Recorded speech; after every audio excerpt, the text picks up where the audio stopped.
अगर आप ITI TO का एग्जामिनेशन देने जा रहे हैं तो इस पर्टिकुलर एग्जामिनेशन से रिलेटेड 4 बातें आपको समझना बहुत ज़रूरी है। अगर आप इस एग्जामिनेशन में अच्छा परफॉर्मेंस अगर करना चाहते हैं तो ये जो 4 बातें हैं आपको अपने माइंडसेट में लेकर के चलनी पड़ेगी।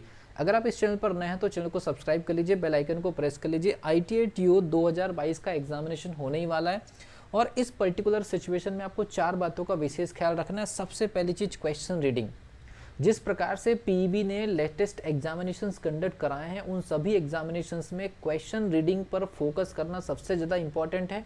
और मैं ऐसा क्यों कह रहा हूँ, इसके पीछे का कारण ये है क्योंकि अभी रिसेंटली जितने भी एग्जामिनेशंस हो रहे हैं उसमें क्वेश्चंस में जो टर्म्स या जो शब्द है या जो वर्ड या शब्दावली का जो इस्तेमाल हो रहा है वो ज़्यादातर स्टूडेंट के लिए परेशानी का सबसे बड़ा कारण है। अगर मान लीजिए इस पर्टिकुलर पॉइंट को आप मिस करते हैं तो हड़बड़ी में आपसे जो क्वेश्चन पहले से बन रहा है उस क्वेश्चन को भी आप मिस कर सकते हैं। तो क्वेश्चन को बहुत ईमानदारी से रीड करने की कोशिश करिए, टाइम आपके पास में पर्याप्त होगा और क्वेश्चन को एक बार की जगह आप 2 बार रीड करिए और फिर चारों ऑप्शंस को आप क्लियरली ऑब्जर्वेशन में लेकर आइए। पूरा क्लियरली आप ऑब्जर्व अगर करते हैं तो थोड़ा सा भी अगर आपने कहीं पर पढ़ा है तो आपका दिमाग जो है रिकॉल करेगा और सही आंसर आप क्लिक कर पाएंगे।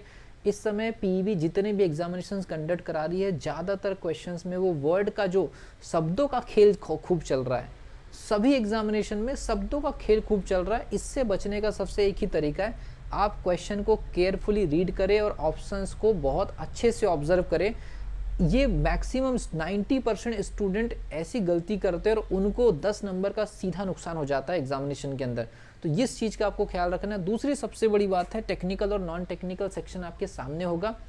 टेक्निकल सेक्शन और नॉन टेक्निकल सेक्शन दोनों के आपको पता है पैटर्न 75 और 25 का। कोशिश ये करिए कि दोनों के दोनों पैटर्न में आप मैक्सिमम से मैक्सिमम स्कोर करने की कोशिश करें।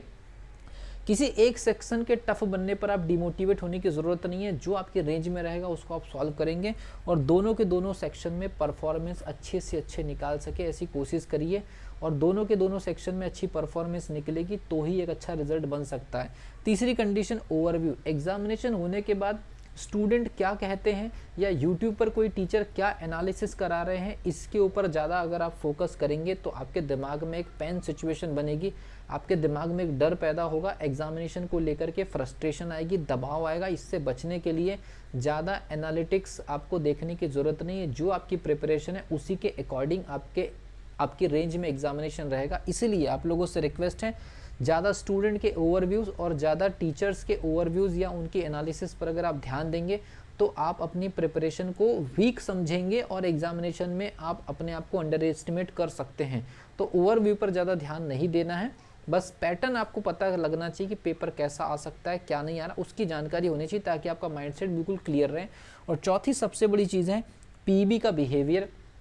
पीईबी के पेपर में किसी भी प्रकार के उलटफेर के लिए तैयार रहना बहुत ज़रूरी है। ये उलटफेर का मतलब है पीईबी कभी भी पैटर्न बदल देता है। जो हमारे पास में प्रेस्क्राइब सिलेबस आता है, प्रेस्क्राइब सिलेबस में जो हमारे पास पैटर्न रहते हैं, कभी कभी ऐसा होता है कि एग्जिस्टिंग पैटर्न से हटकर के क्वेश्चन बना दिए जाते हैं और ये कंपटीशन क्रिएट करने के लिए पीईबी एग्जामिनेशंस में ऐसे फंडे आपके सामने रखती है। तो इन 4 बातों का विशेष ख्याल रखना है ताकि आप एग्जामिनेशन देने जाए तो किसी भी सिचुएशन के लिए उस आपके पास जो टाइम पीरियड होगा एग्जामिनेशन में पेपर को अटेम्प्ट करने के लिए उसमें आपका माइंडसेट स्टेबल रह सके, चाहे कोई भी सिचुएशन हो। तो मिलता हूँ अगली वीडियो में, तब तक के लिए wish you all the best. और अगली वीडियो में बात करेंगे कि ITI TO के पेपर में अगर उलटफेर होगा तो क्या क्या चांसेस हो सकते हैं और आपको एग्जामिनेशन में कितने टारगेट रखने चाहिए। तब तक के लिए wish you all the best.